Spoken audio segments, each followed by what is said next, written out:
الله الرحمن الرحيم تبارك الذي بيده الملك وهو على كل شيء قدير للذي خلق الموت والحياة ليبلوكم أيكم أحسن عملا وهو العزيز الغفور الذي خلق 7 سماوات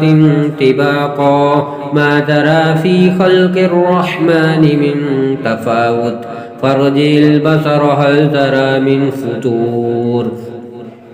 ثم ارجع البصر كرتين ينقلب إليك البصر خاسئا وهو حسير ولقد زينا السماء الدنيا بمصابيح وجعلناها رجوما للشياطين وأعتدنا لهم عذاب السعير وللذين كفروا بربهم عذاب جهنم وبئس المصير إذا ألقوا فيها سمعوا لها شهيقا وهي تفور تكاد تميز من الغيظ كلما ألقي فيها فوج سألهم خزنتها ألم يأتكم نذير قالوا بلى قد جاءنا نذير فكذبنا وقلنا ما نزل الله من شيء إن أنتم إلا في ضلال كبير وقالوا لو كنا نسمع أو نأكل ما كنا في أصحاب السعير فاعترفوا بذنبهم فسحقا لأصحاب السعير إن الذين يخشون ربهم بالغيب لهم مغفرة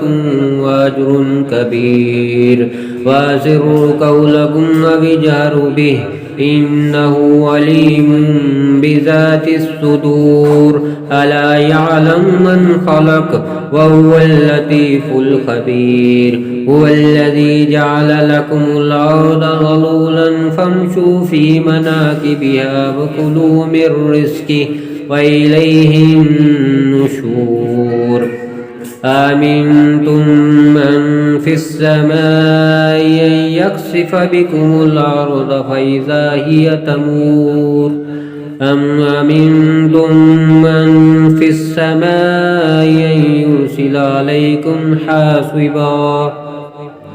فستعلمون كيف نظير ولقد كذب الذين من قبلهم فكيف كان نكير أولم يروا إلى الطير فوقهم صافات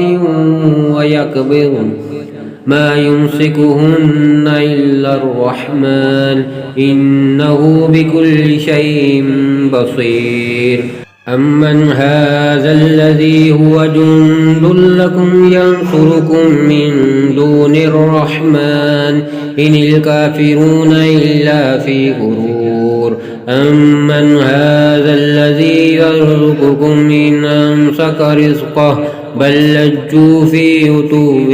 ونفور أفمن يمشي مكبا على وجهه